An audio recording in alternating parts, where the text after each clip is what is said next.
ಕುಕ್ಕೆ ಸುಬ್ರಹ್ಮಣ್ಯ ದೇವಳದಲ್ಲಿ ಚಂಪಾಷಷ್ಠಿ ಮಹೋತ್ಸವದ ಪ್ರಯುಕ್ತ ಕುಮಾರಧಾರ ನದಿಯಲ್ಲಿ ಸುಬ್ರಹ್ಮಣ್ಯ ದೇವರ ನೌಕಾ ವಿಹಾರ ಮತ್ತು ಅವಭೃತೋತ್ಸವ ನಡೆಯಿತು. ಕುಮಾರಧಾರ ನದಿಯ ಪವಿತ್ರ ತೀರ್ಥದಲ್ಲಿ ವೈದಿಕ ವಿಧಿವಿಧಾನಗಳೊಂದಿಗೆ ಸುಬ್ರಹ್ಮಣ್ಯ ದೇವರ ಅವಭೃತೋತ್ಸವ ನಡೆಯಿತು. ದೇವಳದ ಪ್ರಧಾನ ಅರ್ಚಕರು ಅವಭೃತೋತ್ಸವದ ಧಾರ್ಮಿಕ ವಿಧಿವಿಧಾನಗಳನ್ನು ನೆರವೇರಿಸಿದರು.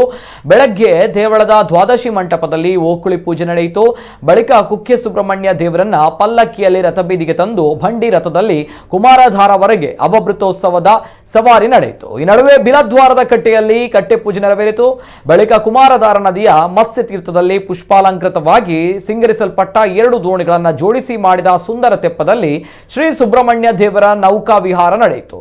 ಕುಮಾರಧಾರೆಯ ಜಳಕದ ಗುಂಡಿಯಲ್ಲಿ ಭಕ್ತರ ಸಾನ್ನಿಧ್ಯದಲ್ಲಿ ಪುರೋಹಿತರ ಮಂತ್ರಘೋಷದೊಂದಿಗೆ ಅವಭೃತೋತ್ಸವ ನಡೆಯಿತು. ದೇವರ ಜಳಕದ ಬಳಿಕ ಕುಮಾರಧಾರ ನದಿ ತೀರದ ಅವಭೃತ ಕಟ್ಟೆಯಲ್ಲಿ ವಿಶೇಷ ಕಟ್ಟೆ ಪೂಜೆ ನೆರವೇರಿಸಲಾಯಿತು.